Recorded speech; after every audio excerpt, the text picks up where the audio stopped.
Hola, buen día a todos. Bien, y estamos en la tercera clase de nuestra multiversidad transpersonal y transdisciplinaria.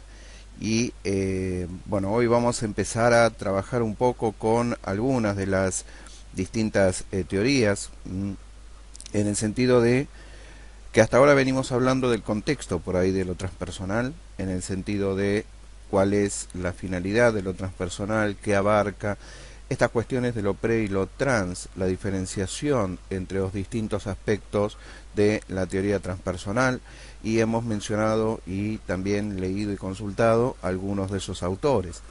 También hemos visto cómo la psicología tradicional aborda estos fenómenos de experiencias cumbres o lo que ellos llaman experiencias oceánicas, y esa diferencia entre lo que hay entre lo que es la regresión y lo que es la progresión, es decir, la regresión hacia estados prepersonales, es decir, anteriores a la conformación de la personalidad, y por el otro lado aquellos que tienen que ver con estados transpersonales, es decir, estados posteriores a la formación de la personalidad. ¿Cuál es la diferencia entre uno y otro? Bueno, es simple y es básica. Si bien lo hemos visto, lo sintetizamos de esta manera. La diferencia entre uno y otro es que hay alguien en el medio. Ese alguien es uno, es una personalidad racional que puede de alguna manera eh, distinguir determinados elementos, y a partir de ahí puede tomar esas experiencias como forma de procesar algunos elementos de la propia vida de una manera distinta, de una manera diferente. Vamos a partir de dos cosas. La primera, bueno, de ver cuáles son las ideas en cuanto a la conformación de un psiquismo, pues si bien nosotros vamos a abordar distintas teorías alrededor de lo transpersonal, cada una de esas teorías tiene una visión de cómo está conformado el psiquismo del ser humano, y hay otras que son las clásicas, que son aquellas que implican la visión de Freud, la visión de Jung sobre cómo está conformado este psiquismo. Obviamente no vamos a dar por sentado que todos aquellos alumnos que se inscribieron tienen la idea o tienen la noción de cómo este psiquismo está constituido. Entonces, bueno, vamos a hacer un repaso en función de ver, bueno, desde dónde partimos. Y vamos a partir de un punto de referencia donde incluso también en este modelo de psiquismo inicial, los dos aspectos que de alguna manera son aquellos que dan estructura al psiquismo, que son la función, dos funciones fundamentales, que son la función del padre y la función de la madre dentro de lo que son los vínculos y, y las relaciones, están camufladas de alguna manera o camuflan de alguna manera a dos conceptos que desde lo transpersonal se toman desde una óptica diferente. Y hablamos del alma y del espíritu. La cuestión del espíritu está de alguna manera explicada por la ciencia desde el punto de vista del aspecto racional, que pertenece a la función masculina, en tanto, y la función social externa, en tanto que la femenina es una función que específicamente tiene que ver con el alma, ¿sí? Después vamos a ver que Jung también le da otro giro a esta cuestión. Pero bueno, y el alma tiene que ver con aquella cuestión emocional y de los sentimientos. Pero incluso después en lo transpersonal vamos a ver que lo masculino y lo femenino no son cuestiones que se limitan solamente a lo genérico, hombre-mujer, como en la psicología tradicional o en el psicoanálisis junguiano, sino que se extiende a otras cuestiones. Entonces, en principio, considerar cuál es la característica del psiquismo vista desde la psicología tradicional o el psicoanálisis freudiano.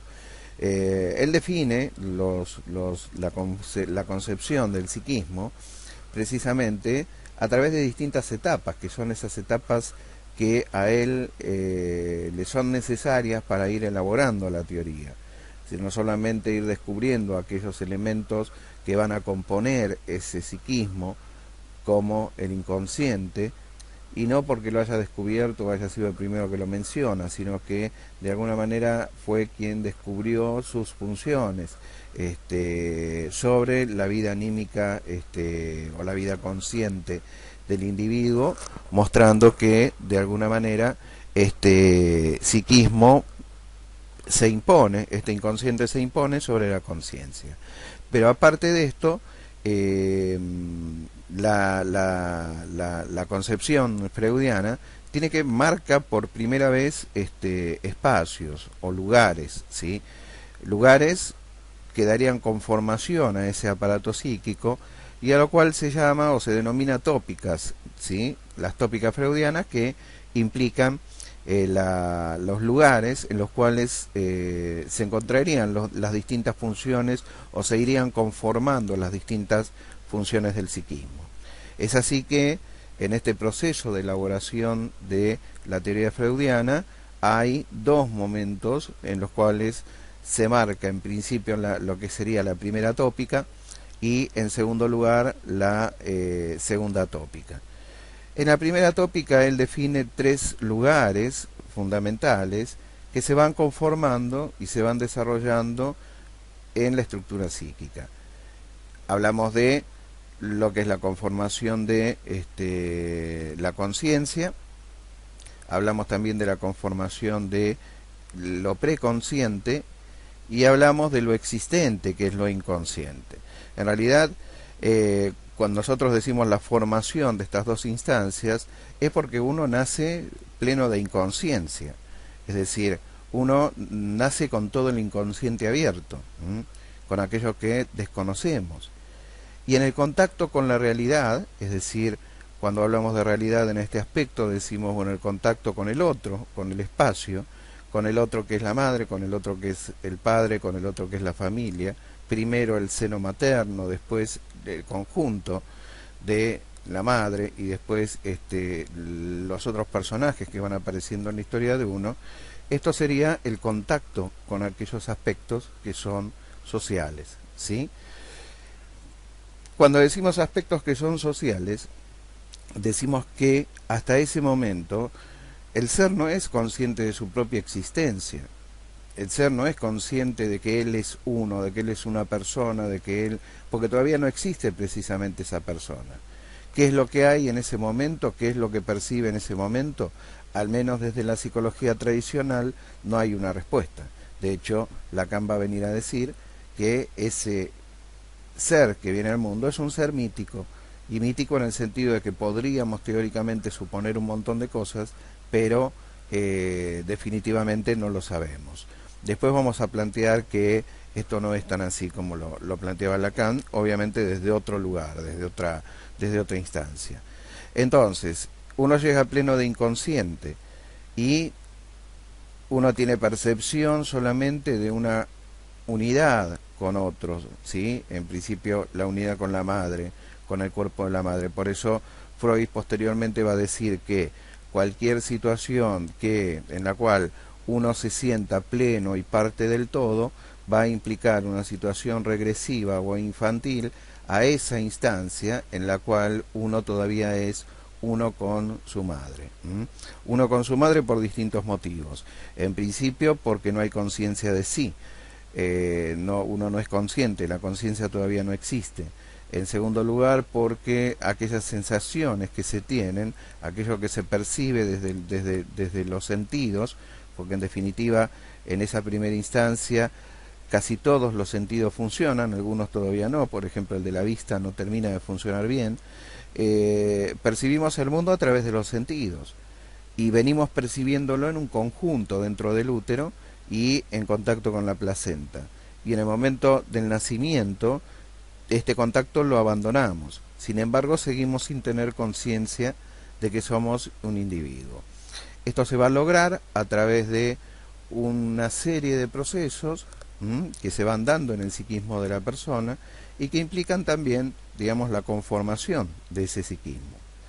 Posteriormente a la conformación de lo que es el inconsciente, posteriormente, perdón, a lo inconsciente que ya es preexistente, va a conformarse los otros dos aspectos que son lo preconsciente y lo consciente.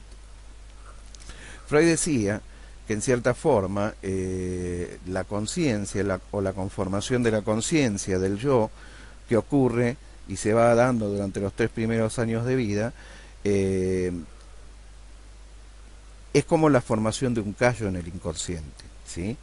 Es decir, vieron cuando uno tiene, por ejemplo, la piel sensible y de pronto se va golpeando siempre en el mismo lugar, y bueno, siempre que uno se golpea en un mismo lugar, a la larga va a salir un callo en ese lugar, es decir, se va a endurecer la piel, se va a endurecer toda esa zona.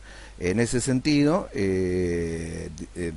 la metáfora sería similar, es decir, en relación al contacto con el otro, el inconsciente va conformando, o con lo social, con lo cultural, el inconsciente va conformando este callo que sería el yo en sí mismo, ¿sí?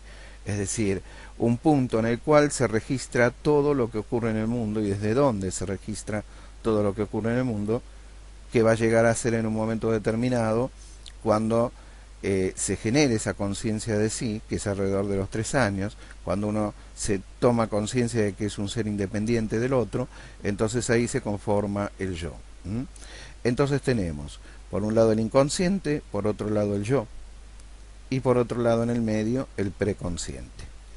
Obviamente lo inconsciente, igual de todas maneras no está de más decirlo, es aquel aspecto del cual uno no es consciente, uno no sabe qué hay ahí, ¿sí? No sabe qué es lo que hay y no sabe qué es lo que sucede.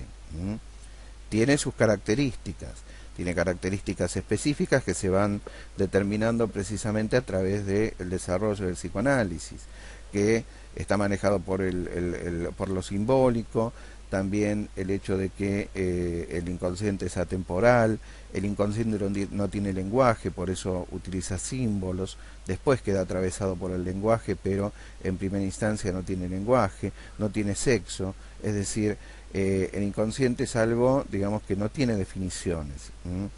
Ahora, la conciencia sí, porque la conciencia tiene contacto con lo que es lo social, y lo social está marcado por, digamos, cuando hablamos del inconsciente decimos el inconsciente, otra es de las cuestiones que siempre está deseando, ¿sí? Ahora, y desea objetos. Sin embargo, la cultura, la sociedad tiene un principio de realidad, y es que uno no puede tener todo lo que quiere, ¿sí? Entonces, lo que uno desearía desde lo inconsciente. Hay normas que son morales, hay normas que son limitativas, hay leyes, hay un montón de cuestiones que implica el vivir en sociedad. Entonces, la conciencia se va conformando en base a estas cuestiones. Es decir, quién es uno, qué es lo que uno quiere y qué es lo que uno quiere pero no puede también, ¿no? Entonces, aquellas cosas que uno por ahí desea pero están dentro del orden de lo prohibido, desde esta primera concepción freudiana, son reprimidas. Es decir, son enviadas al inconsciente. Son enviadas al inconsciente porque de alguna manera uno se va haciendo una imagen de sí mismo, y todos aquellos deseos y cosas que uno quiere que no están en relación a esa imagen que uno se hace de sí mismo, entonces no son aceptadas como propias, ¿sí? Son aceptadas como propias porque, digamos, es precisamente un mecanismo de defensa. La negación del deseo de uno por la aceptación de lo prohibido o por la aceptación de un montón de deseos que no están contemplados por lo social. Entonces todo esto iría a parar a lo inconsciente, entre ellos el deseo, desde lo que planteara posteriormente como una de las operaciones que se dan dentro del psiquismo del hombre, que es la resolución del complejo de Edipo. El complejo de Edipo precisamente es el deseo del incesto, es el deseo de tener relaciones con la madre a costa de la vida del padre. Después vamos a ver que esto es una operación, es una operación mental que describe con más detalle por ahí Lacan en relación a cuál es esta función del complejo de Edipo, que determina las estructuras psíquicas precisamente del individuo en la edad adulta, que se van a definir posteriormente en la adolescencia y en la edad adulta. Entonces, en función de esto, en esta primera tópica, el mecanismo era simple. el contenido del inconsciente son elementos reprimidos, ¿sí? Freud no consideraba que el inconsciente ya venía con uno. Sí, después se va a dar una discusión precisamente entre Jung y Freud, porque Jung plantea una escala más dentro de lo que serían esas tópicas, que es lo que considera el inconsciente colectivo. En el inconsciente colectivo, después vamos a hacer la descripción de lo que hay, pero uno de estos elementos que planteaba Jung era que uno no viene al mundo como una tabula rasa, sino que hay otros elementos, digamos, que uno tiene incorporado en ese inconsciente, y que son desconocidos por nosotros y que lo serán siempre. Freud, en una primera instancia, niega esta condición porque en cierta forma atenta contra lo que sería la primera tópica. En la primera tópica, la resolución de la vida del individuo consistía en hacer consciente lo inconsciente, que es la técnica del psicoanálisis, y una vez que uno vaciara ese inconsciente, que estaba lleno de cosas que habían sido reprimidas en vida y habían sido suprimidas por eso, por por ese mecanismo, pero que hasta ahí llegaba. Ahora, la cuestión es que en un segundo momento se complejiza la cuestión, ¿no?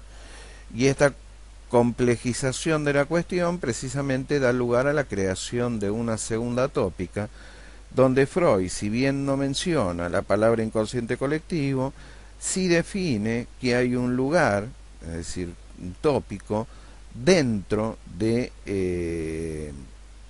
el inconsciente, que contiene elementos que nunca fueron conscientes y que tampoco lo serán. En este sentido coincide con Jung y habla de el inconsciente arcaico, donde él ubica en ese inconsciente arcaico elementos relacionados a los aspectos instintivos de la evolución del hombre. Ustedes saben que el cerebro del hombre y sus funciones a lo largo de millones de años fueron modificándose, formando capas que llevaron al hombre a la evolución de ser lo que hoy es. En ese sentido, todas las etapas por las cuales uno fue pasando, desde etapas casi de reptil hasta el desarrollo de lo humano, o de lo que posibilita lo cultural, entonces todo esto aparece como elementos instintivos, ¿sí? También reconoce que si hablamos de conciencia y que uno es consciente de todo lo que es consciente, si bien en la primera tópica, bueno, no hablamos del preconsciente, que sería esa instancia media en la cual todo aquello que es deseado de alguna forma es filtrado por este preconsciente, dependiendo de, digamos, el nivel de prohibitividad que tenga. Entonces ese preconsciente funciona como filtro, ¿sí? Sin embargo, ahí muestra en una primera instancia esta cuestión: lo preconsciente es accesible en líneas generales a la conciencia, con un determinado bagaje de tiempo para traer esa información. Sin embargo, hay algunos aspectos de lo preconsciente que son más profundos y que están en relación con lo inconsciente. Hay un punto en el cual teóricamente esto que se llama tópica de preconsciente y la tópica de lo inconsciente se mezclan, o pasa lo preconsciente a ser inconsciente o lo inconsciente a ser preconsciente. Tiene que haber un punto de fusión. De la misma manera, en la conciencia, si hay algo que reprime y ese algo que reprime nosotros no lo registramos, quiere decir que de alguna manera hay una parte de la conciencia que es inconsciente. Hay un aspecto del yo que es el que patea esas cosas que no son aceptadas, que resuelve de alguna manera, que es quien instala el mecanismo de defensa.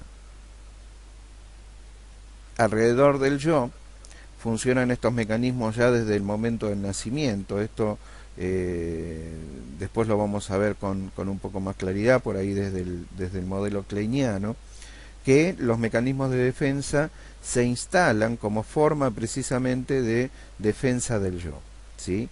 Son mecanismos funcionales al yo que de alguna manera le permiten adecuarse a lo doloroso de la existencia, ¿sí?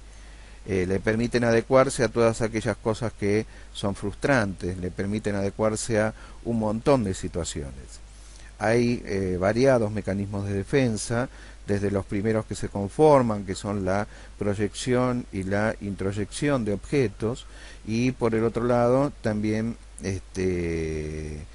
digamos, estos mecanismos de defensa, digamos, se van desarrollando a medida que uno va conformando esa personalidad. Generalmente los mecanismos de defensa son inconscientes, hay mecanismos de defensa instalados muy profundamente en nuestro psiquismo, y hay otros que por ahí son más cercanos a la conciencia, ¿no? Como algún nivel de mecanismo de negación al cual uno puede acceder, o proyecciones. En este sentido, estos mecanismos de defensa, digamos, forman parte de lo que somos y son fundamentales para ser lo que somos como individuos, porque de alguna manera la formación de estos mecanismos de defensa permitió que uno, digamos, pudiera ir desarrollando su psiquismo, ¿sí? Algunos mecanismos de defensa estructuran ese psiquismo cuando las situaciones externas son muy fuertes, supongamos vidas de niños que tienen que vivir en la calle, que son golpeados, que son abusados, todo este tipo de situaciones van generando mecanismos de defensa que ayuden al psiquismo a poder mantenerse firme de alguna manera, por eso lo protegen. Sin embargo, cuando uno es adulto y tiene ya más posibilidades de defenderse desde lo consciente de aquellas cosas que la vida cotidiana le plantea, entonces a veces hay mecanismos de defensa que obstruyen precisamente porque siguen actuando como allá y entonces, como cuando uno era pequeño. Ahora, estos mecanismos de defensa que son muy inconscientes, digamos, de alguna manera ayudaron a estructurar nuestro psiquismo. Y a veces el hecho de trabajar sobre esos mecanismos de defensa, digamos, algo defienden, por algo fueron puestos. Algunos pueden ser sacados, pueden ser trabajados. Hay otros que en realidad no sabemos, siempre va a depender de la persona específicamente, ¿no? Y del por qué fue ese mecanismo de defensa instalado. Obviamente, para quitar un mecanismo de defensa tiene que haber algo dentro que posibilite continuar la experiencia de la vida, digamos, desde un lugar maduro. Si nosotros quitamos un mecanismo de defensa y lo que hay detrás no está maduro, digamos, en realidad se genera algo complejo, ¿no? De todas maneras, esto está fuera, salvo para los psicoanalistas, está fuera del alcance de la forma de operar. Simplemente estamos haciendo una descripción de cómo funciona el psiquismo. Entonces, en la segunda tópica, Freud empieza a aplicar algunas de estas cuestiones diferenciales en relación a esa primera tópica, marcando en primera instancia a el inconsciente como el ello, a lo que hubiese sido el preconsciente como el superyo, y al yo como el yo propiamente dicho, ¿sí? Entonces, por un lado, cada uno de estos elementos tiene relación con los otros dos. Hay instancias de la conciencia, del yo, que tienen relación con el superyo y que tienen relación con lo inconsciente. Es decir, no que tienen relación, sino que están en esas capas. Hay cuestiones superyoicas que están más hacia la superficie y hay otras que están profundamente instaladas en lo inconsciente. Y después está lo inconsciente, que es el ello, ¿sí? Y dentro de ese ello, distintos aspectos, entre los que contamos con ese inconsciente arcaico, que serían los aspectos inconscientes que nunca fueron conscientes. Es decir, que nunca fueron reprimidos por una conciencia, porque estaban ahí antes de que la conciencia existiera, ¿sí?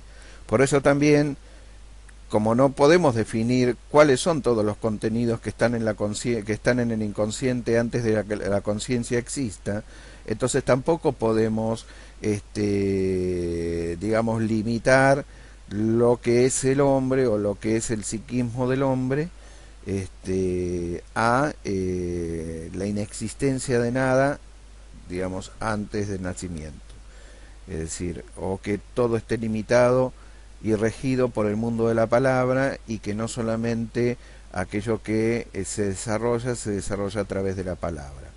El mundo de lo transpersonal, precisamente, lo que plantea, o el abordaje transpersonal, es que hay elementos que son propios de ese inconsciente colectivo, elementos que son propios de sus últimas instancias, que serían, o de las más profundas, que podríamos llegar a decir que son aquellas, no solamente desde el punto de vista instintivo, sino que también hay otros elementos vinculados, digamos, a otra conformación, ¿sí? Y ahí estaríamos ya hablando de cuestiones más vinculadas a lo que sería el concepto de espíritu, y vinculadas a lo que sería el concepto de alma.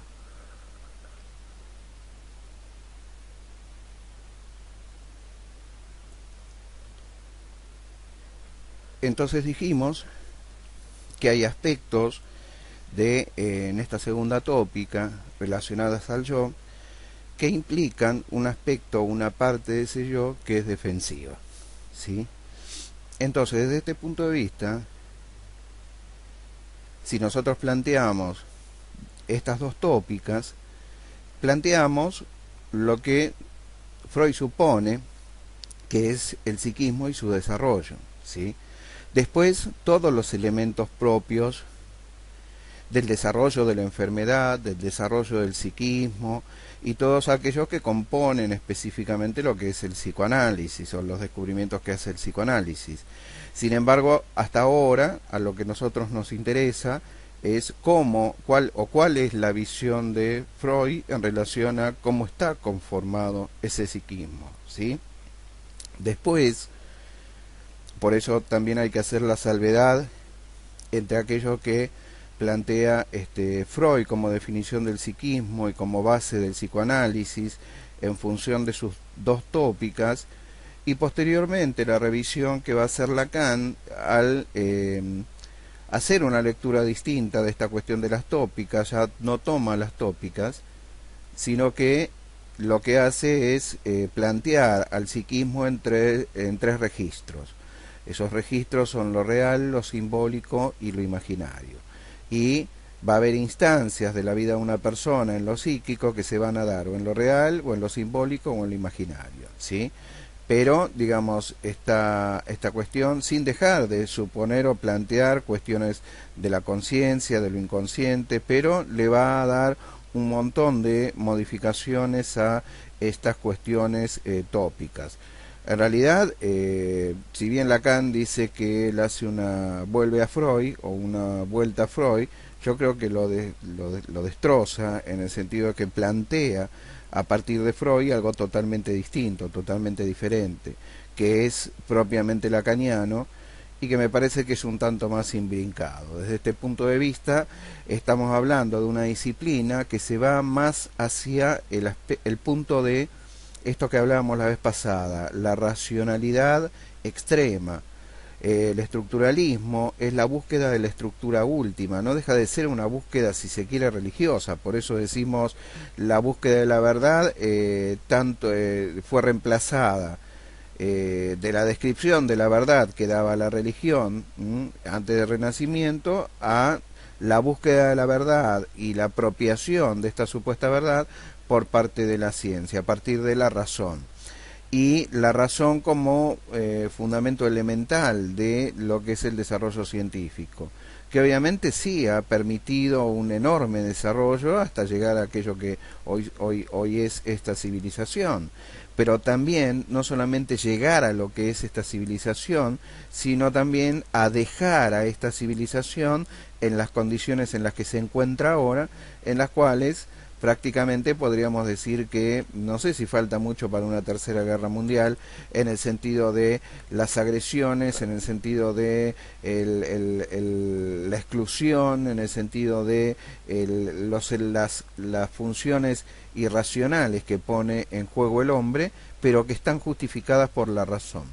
No hay nada más racional que el neoliberalismo, y al mismo tiempo esto racional, digamos, toma medidas totalmente irracionales para el género humano. Para el sujeto son esas medidas irracionales, para los objetos son las medidas racionales. Entonces, por eso a veces cuando la razón llega, afina demasiado sin tomar contacto con ese aspecto que nosotros podemos llamar lo real, que podemos llamar lo emocional, termina la razón patinando sobre sí misma sin sentido. Desde mi punto de vista, la mayor parte de la teoría lacaniana precisamente tiene que ver con este sinsentido, ¿no?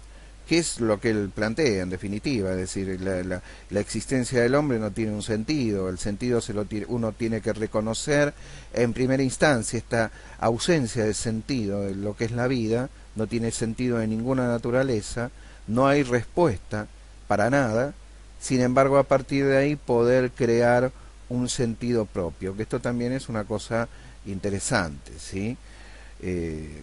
Bien, lo que nos importa ahora es dejar en claro estas dos tópicas, estas dos funciones, sobre las cuales obviamente está abierto como para que ustedes hagan preguntas en los foros, hagan preguntas los días jueves que hacemos este encuentro en línea, planteen qué es aquello que entienden, qué es aquello que no entienden, den señales de vida en definitiva, porque hasta ahora no han dado señales de vida en el sentido de plantear preguntas, dudas, cuestiones, nada. Bien, a partir de acá, hoy vamos a hacer lo que es la definición de lo que sería la conformación del psiquismo desde el punto de vista junguiano. Desde el punto de vista junguiano, es importante plantear dos cosas. La primera, que Jung no nace con Freud. Cuando Jung conoce a Freud, digamos, ya tenía todo un gran desarrollo hecho dentro del campo de la psiquiatría, entre ellos, digamos, la forma de mostrar físicamente a través de aparatos, la conformación de los complejos, ¿sí? Cómo se manifestaban los complejos a partir de una serie de preguntas y respuestas, esto que nosotros por ahí conocemos como ping-pong, y cómo de alguna manera, digamos, la piel iba cambiando su textura, su transpiración a partir de ingresar en nodos complejos de la experiencia de la persona. A partir de que él dentro de su campo empieza a no encontrar cierto tipo de respuestas, ya que de hecho él había leído a Freud en la interpretación de los sueños y había abandonado el libro, pero a posteriori evolucionan en función de sus investigaciones y vuelve a retomar a Freud y descubre, digamos, precisamente que, bueno, es lo que él estaba buscando precisamente, y abraza de alguna manera esta teoría, se pone en contacto con él y abraza la teoría del psicoanálisis. Es decir, que en una primera instancia podemos decir que la visión de Jung en relación a el psiquismo era la misma que la de Freud, ¿sí? Aclaro una vez más, como aclaré la vez pasada, que a posteriori de este módulo daremos uno que es específicamente sobre Jung, que es para profundizar en cada una de las áreas y cada una de las temáticas que tienen que ver con algunos le dicen el padre de lo transpersonal.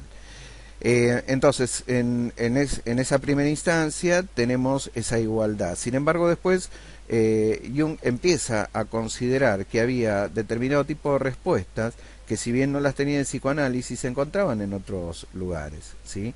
y empieza a brevar y empieza a indagar en otras disciplinas. Primero en la madre de las ciencias, que es la alquimia, es decir, cómo evolucionó el pensamiento humano y de qué manera el pensamiento humano consideraba a la ciencia antes de que la ciencia existiera. Sobre todo cuando la alquimia era una ciencia que se basaba en lo simbólico. La alquimia no escribía libros diciendo usted haga esto. La alquimia lo que hacía era plantear una serie de dibujos, de grabados que eran simbólicos. Entonces quien sabía, digamos, lo entendía, aquello que esos dibujos significaban y simbolizaban. Entonces, si hablamos de lo simbólico y hablamos de lo inconsciente, ojo, estamos hablando de la alquimia como un elemento importante que el psicoanálisis propiamente dicho nunca abordó. Jung tenía una de las y sigue existiendo esa colección, que es la colección más grande de libros originales de alquimia. De hecho, su libro Psicología de la Transferencia lo plantea en términos de las imágenes alquímicas de un libro de alquimia, que es uno de los libros más o el más importante, que se llama el Motus Liber, y plantea el significado de la transferencia a partir de los elementos que muestran estos símbolos y el equilibrio. Y a partir de ahí también, a partir de esta cuestión de los contrarios, de los opuestos, de los pares contradictorios, Jung desarrolla casi toda su concepción del psiquismo. Por eso la estructura del aparato psíquico de Jung siempre tiene dos partes, un aspecto, digamos, A y uno no A, es decir, una contrapartida. No hay nada que quede solito ahí, sino que siempre es juego de pares, porque siempre el ser humano se manejó dentro de lo que es la dualidad, blanco-negro, River-Boca. Entonces, en ese sentido, Jung hace esta primera aproximación. Por otro lado, bueno, acá empieza a descubrir también otros elementos, es decir, hay algo más allá de lo que es la historia familiar. Y esto, ¿qué implica la historia familiar? Quiere decir, cuando nosotros hablamos del psicoanálisis, lo que profundiza Freud en relación a la historia, cuando habla de la madre, cuando habla del padre, cuando habla específicamente de esta vida familiar. Sin embargo, Jung, cuando hablaba de padre o madre, hablaba en el sentido de lo masculino, en el sentido de lo femenino, como elementos simbólicos que en realidad representaban no solamente al hombre, no solamente a la mujer, no solamente al padre de familia, no solamente a la madre de familia, sino a esas funciones dentro de todo el universo de cosas. Es decir, vinculados incluso a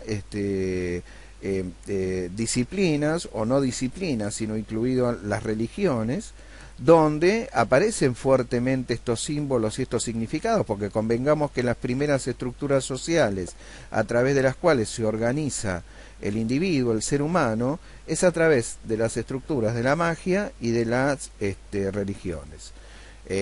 Las religiones supuestamente vienen a poner fin a el paganismo, donde el paganismo implicaba las creencias del campesinado. Digamos, viene a poner fin en el sentido literal de la palabra, es decir, los hace bolsa, destruye todo aquello que destruye la vida de todos aquellos grupos que, digamos, fueran o mantuvieran cuestiones de índole pagana. Bueno, lo más conocido, digamos que no es lo más lo más bravo, si se quiere, pero lo más cercano y lo más conocido es la quema de brujas de la Inquisición en el medioevo, ¿sí? Que de alguna manera, y eso lo vamos a investigar a lo largo de esto, y si a alguno de ustedes le interesa profundizar, la relación entre el femicidio actual, donde se quema a la mujer, con la quema de las brujas. Ahí algún hilo de conexión hay. Pero bueno, se los dejo a ustedes para que lo investiguen, sobre todo porque son casi todas mujeres las alumnas que se han anotado en este curso. Entonces, desde ese punto de vista, si se quiere, digamos, va a la fuente. Esto por un lado. Por el otro lado, la mayor parte de las religiones y de las constituidas se basan en elementos que son también de tipo simbólico. Cuando nosotros hablamos, no sé, de la Trinidad, hablamos de la paloma, hablamos de cualquiera de los elementos que representan, incluso el espíritu, estamos hablando de elementos simbólicos. Entonces estos elementos simbólicos forman parte de la vida de la persona, forman parte de la historia de la humanidad, porque la atraviesan todo el tiempo. Hay cosas que nosotros hacemos que todavía son de la época del paganismo, como por ejemplo festejar la Navidad o el Año Nuevo, donde nosotros suponemos que son rituales cristianos y no son rituales cristianos. Son rituales mucho más viejos, mucho más antiguos, y que seguimos sosteniendo sin saber qué hacer, sin saber por qué los hacemos. Sin embargo, los hacemos, ¿sí? Es decir, hubo un ocultamiento de antiguos rituales como el ritual de Mitra, como el ritual del Sol Invicto, que fueron de alguna manera usurpados por la religión católica, y que, por ejemplo, el 25 de diciembre es el Sol Invicto, que es una fiesta pagana. Pero como no lograban imponer el nacimiento de Jesucristo en la época en la cual Jesucristo nació, entonces fueron poniéndolo, alternándolo con la fecha, digamos, del Sol Invicto, donde la gente ya festejaba de por sí. Después, obviamente, con el poder que tenía la iglesia en ese momento, y que sigue teniendo obviamente, fue, digamos, confundiendo los rituales. Entonces los rituales ya no se sabía que se festejaba, si Mitra o el nacimiento de Jesucristo. Entonces la cuestión es, lo simbólico siempre está en la vida de las personas, y lo simbólico no se limita solamente al campo de lo psicológico, sino que se limita a campos que son más profundos. Y esto es lo que descubre precisamente Jung. A través de el trabajo con esquizofrénicos descubre que, digamos, personas que no habían tenido acceso de ninguna naturaleza a ningún tipo de conocimiento, de pronto en una pintura manifestaban símbolos que eran símbolos en realidad universales, ¿sí? Pertenecientes a otras culturas. Entonces, bueno, empieza a preguntarse, digamos, ¿qué sucede en el mundo de lo simbólico, en el ser humano, y si no hay elementos comunes? Y en este aspecto descubre, digamos, o da nombre a esa otra parte de lo que sería el inconsciente más profunda, que es el inconsciente colectivo. Hace una división entre lo que es el inconsciente colectivo y lo que es el inconsciente personal, donde el inconsciente personal vendría a ser el reservorio de todas aquellas experiencias que plantea el psicoanálisis, pero en el inconsciente colectivo el reservorio es previo, es decir, es parte de lo que se trae. Es parte de lo que se trae, y el inconsciente colectivo es el portador, si se quiere, de uno de los aspectos del psiquismo que Freud también incorpora, que Jung también incorpora, que es el arquetipo. El arquetipo, o que podemos conocer como imago también. Los arquetipos, que son estructuras, si se quiere, potenciales, que los seres humanos desarrollan y ponen en funcionamiento a partir de lo que sería la vida o el contexto en el cual estos seres humanos viven. Es decir, todos los seres humanos tenemos las mismas potencialidades en cuanto a la realización de conductas, sin embargo, se van a desarrollar o no dependiendo de cuáles sean las condiciones del contexto. Esto después lo vamos a ver. Pero bueno, en este sentido, Jung plantea, por un lado, si hay una conciencia, un yo, pero ese yo tiene otro elemento que también toma en cuenta, que es, digamos, son todos elementos arquetípicos, es decir, la conformación del psiquismo desde Jung está conformada por la fuerza arquetípica. Entonces el yo es un arquetipo, y el yo a su vez da lugar a dos arquetipos más, que son la persona, por un lado, que es la personalidad, como uno va conformando la personalidad, y por el otro lado los aspectos reprimidos de esa personalidad, que es lo que dan a llamar la sombra, ¿sí? Entonces, por un lado tenemos el yo, por el otro lado tenemos la persona, por el otro lado tenemos la sombra. Anterior a esto y mucho más profundo está el sí mismo, que vendría a ser lo que uno realmente es como esencia, Y después hay otros elementos que juegan dentro de la estructura del psiquismo. La estructura o la psicología junguiana es una psicología de complejos, donde los complejos en realidad son, es todo nuestro psiquismo, que está conformado por complejos. La conciencia sería como una especie de mar en el cual navegan todos estos elementos, arquetipos, conciencia, complejos. Después veremos más adelante qué son los complejos específicamente, los más importantes. Y dentro de estos complejos aparecen dos que son fundamentales, dos conformaciones. Los complejos siempre tienen una raíz arquetípica. Dos conformaciones que son el animus y el ánima, que serían las representaciones de el aspecto masculino y femenino. ¿Mm? O sea, todos los seres humanos tienen los dos aspectos. La mujer tiene el aspecto femenino como consciente y el inconsciente como masculino, y el hombre tiene el masculino como consciente y como inconsciente el femenino. Entonces, digamos, esta descripción de lo que sería el psiquismo desde el punto de vista junguiano es mucho más amplio, en el sentido de que están los elementos superyoicos, están los elementos del ello, pero, digamos, profundiza en el sentido de que, bueno, ojo, no, cuando hablamos del tiempo no solo hablamos del tiempo común, de la historia, hay un tiempo que es el del inconsciente, que es totalmente distinto. Cuando hablamos de la cultura hablamos de elementos que son colectivos al ser humano, que están en todos los seres humanos. Hay otros que son, después dentro del inconsciente colectivo, está el inconsciente cultural, que son particularidades que cada cultura tiene. Esto de alguna manera se transmite desde un punto de vista genético. Jung hablaba de esta cuestión de lo genético antes de que se experimentara con la genética desde el punto de vista físico, y de alguna manera decía que de la misma manera que se transmite la cuestión instintiva a través de este nivel que sería la conciencia arcaica de Freud, también hay información sobre funciones y comportamientos que se van trasladando de generación en generación. Convengamos una cosa, el hombre tardó millones de años en pararse, millones de años en relacionarse, millones de años en hablar, millones de años en ser consciente de sí mismo. Nosotros hoy esto lo desarrollamos en 3 años. En menos de un año nos paramos, empezamos a dominar el espacio, empezamos a dominar el tiempo también a través del espacio, empezamos a dominar la palabra, empezamos a dominar lo conceptual, empezamos a plantear nuestra escisión del otro, el yo, que es el yo, la conciencia de sí.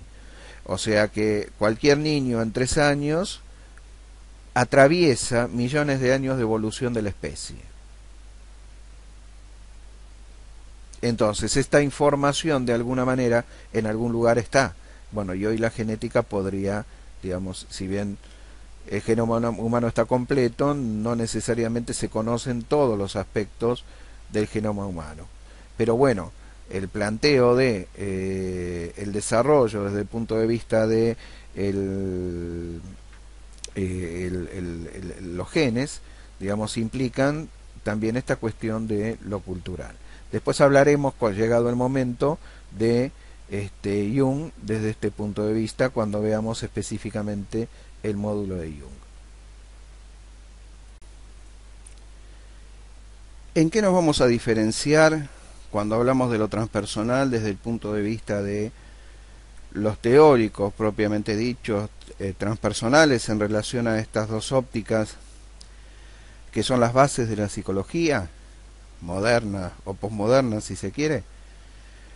Nos vamos a encontrar con que estos dos modelos, salvo el junguiano que profundiza en esta cuestión del inconsciente colectivo y que siempre quedó como precisamente por parte de los psicólogos una locura, cuando en realidad digamos, no tiene absolutamente nada de locura, es que los teóricos transpersonales van a ir más allá. Por un lado, vamos a tener la visión de cuál es el espectro de la conciencia que plantea Ken Wilber en relación a las distintas capas y etapas. Vamos a ver la conformación del inconsciente desde Ken Wilber y el concepto de, digamos, espectro de la conciencia, donde precisamente lo que viene a plantear es el modelo de hasta dónde cada una de las disciplinas que hay hoy en juego en el campo de lo psicológico y lo espiritual podrían, digamos, abordar, ¿sí? Por el otro lado también está la concepción de Assagioli. Assagioli dijimos que fue un discípulo de Freud y que llevó el psicoanálisis a Italia, pero después desarrolló el concepto de psicosíntesis. Y acá plantea en el modelo de psiquismo, si se quiere, en las tópicas o en su propia tópica, donde ubica cada lugar, también un modelo que se llama supraconsciente. Es decir, es un elemento que estaría por fuera del individuo, en el sentido de no es solamente la conciencia, no es solamente el inconsciente, sino que hay una instancia superior a ese inconsciente y a esa conciencia que de alguna manera implicaría la relación del hombre con aspectos superiores o con la divinidad, ¿sí? Que serían los mismos conceptos o el mismo modelo conceptual que también va a plantear Wilber en relación a lo que es el desarrollo de la conciencia y su último escalón, al cual obviamente no hemos llegado y falta mucho para que lo hagamos, que es el Atman. Y también vamos a ver, que ya lo vimos en la primera clase, esta mención de esta cuestión del Atman como el grado máximo de desarrollo al que puede llegar el hombre, ¿no?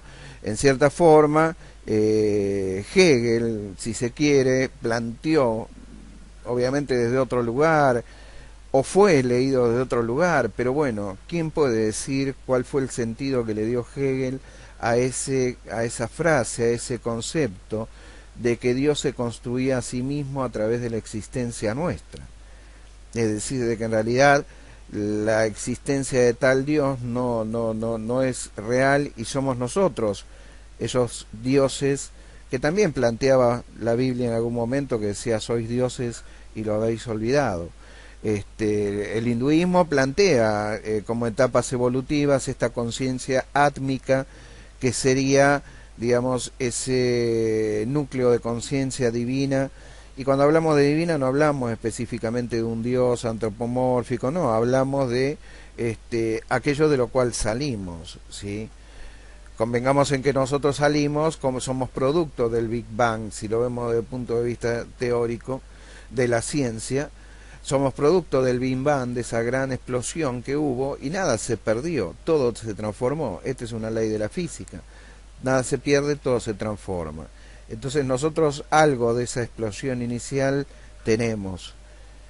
Y en realidad esa explosión inicial era de un uno, de algo que era una integridad, de algo que era un conjunto, que era una unidad absoluta y que se disgregó en estas miles de millones de billones de cosas que somos hoy, entre humanos, planetas, plantas, etcétera, todo lo existente. Pero alguna fibra de esa primera explosión nosotros tenemos, por eso, digamos, sois dioses y lo habéis olvidado. De alguna manera, el desarrollo y la evolución, la transformación en materia, es lo que fue anulando de alguna manera esa conciencia de lo que uno es. Pero en definitiva, uno tiene en sí mismo la simiente del origen del universo. Uno no nació de una planta ni nació de una probeta. Y aun cuando haya nacido de una probeta, uno tiene ese germen divino porque de alguna forma, digamos, la vida, que es aquello que no se puede producir, que el hombre no sabe cómo producirlo, que es darle vida a lo inanimado, digamos, sigue siendo el gran misterio, ¿sí? Entonces, desde ese punto de vista, estas concepciones relacionadas a lo transpersonal incluyen esta visión de lo divino, de aquella fuerza íntegra que de alguna manera, digamos, de la que de alguna manera surgimos todos, ¿sí? Y también marca la evolución de esto, ¿sí? Si hemos evolucionado de seres de Cromañón a Homo sapiens u Homo videns, como llamamos ahora, desde hasta lo racional, en esos niveles de racionalidad, no sería racional suponer que ese es el fin y el desarrollo de la existencia, ¿sí? O de la evolución. Obviamente, ¿qué es lo que hace falta para que uno evolucione? Y en principio esto tiene dos cosas que marcan una contradicción que solamente se resuelve en la práctica. Uno no la puede resolver sino individualmente, pero uno tampoco la puede resolver si no es con otros. Uno no la puede resolver si no es individualmente, pero tampoco la puede resolver si no es con otros. Piénsenlo ustedes. Si tienen alguna idea que se les ocurra alrededor de esto, alguna pregunta, la pueden plantear. Por lo pronto, hoy terminamos acá. Los textos están en la plataforma. Hay un texto estrictamente que no tengo, pero les voy a subir otro a cambio, porque pensé que tenía el archivo El Yo y lo Inconsciente, que es un libro de Jung, uno de los del año 36, pero no lo tengo en formato digital, y me llevaría un rato escanear ese capítulo que precisamente es sobre lo inconsciente personal y lo inconsciente colectivo, pero bueno, voy a subir algún otro artículo de él a cambio de esta cuestión. Y van a encontrar un artículo de Freud, que es la conferencia 31, donde habla precisamente de la escisión del psiquismo y cómo se va conformando toda la cuestión que, bueno, digamos, corresponde a esa visión de la psicología. A partir de establecer estos dos parámetros, iremos viendo cuáles fueron las modificaciones que se fueron dando, ¿sí? Bien, por hoy llegamos hasta acá. Que tengan una buena semana y que sus dioses los bendigan. Chau, chau.